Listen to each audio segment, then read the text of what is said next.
Hello everyone and welcome back to Transforming Marriages with Uju Onwuzulike. In this video, I want to share with you one powerful lesson I learned from accidentally biting my tongue. By the way, if you've been watching my videos and you've not been able to subscribe to this channel, what are you waiting for? Kindly subscribe and together let's build marriages and relationships that work. So let's get started. So this morning, while eating some nuts, I accidentally bit my tongue.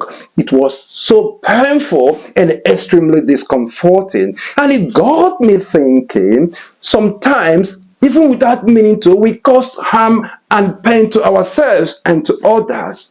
And this is what applies to marriages today.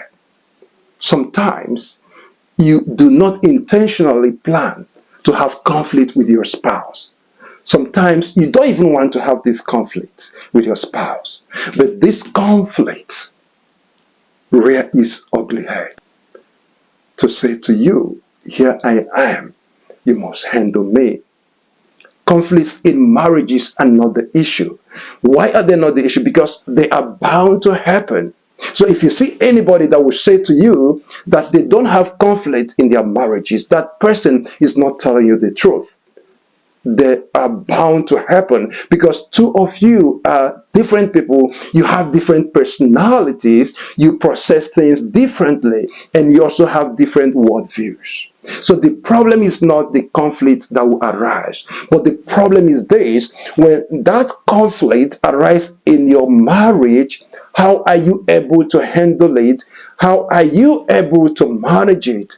This is where a lot of people will get it wrong in their marriages. And when you get it wrong at this point, the conflict will end up escalating. And when that conflict has escalated, there's no way you have peace and harmony in your marriage. So what are you expected to do when you have conflict? That is the essence of today's video.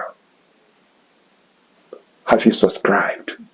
If you have not, kindly subscribe. So what are you expected to do when this conflict arises? What you're expected to do is to be humble enough.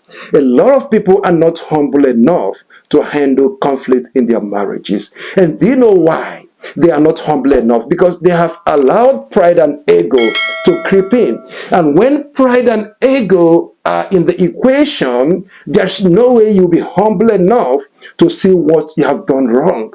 And this is why I said initially that the conflict is not the issue in marriages, and I want to repeat it again, that conflict is not the main issue here in every marriage. The problem or the main issue is how you handle this conflict. And the best way to handle this conflict is to be humble enough to always ask yourself, what have I done to contribute to this conflict?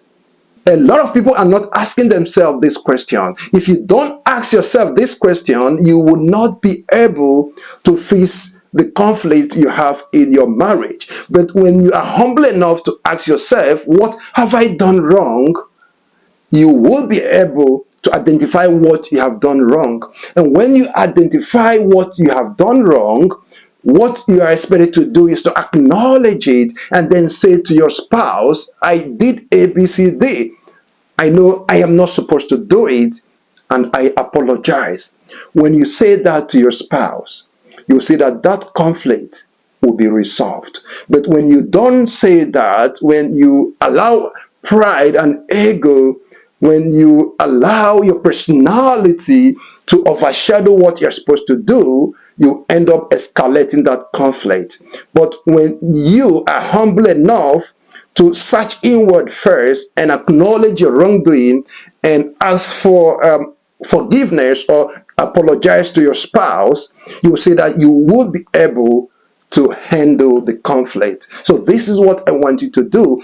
Don't worry about the conflict that will come, because even if you have prepared yourself enough to avoid this conflict, sometimes they do come.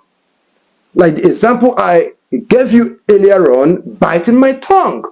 Did I plan to bite my own tongue? No, but it came because it's a natural phenomenon. So conflict is not the big issue in your marriage, but how you handle it. And the best way you can handle this conflict is to be humble enough to ask yourself what you have done wrong. And if you're able to identify what you have done wrong, please apologize to your spouse.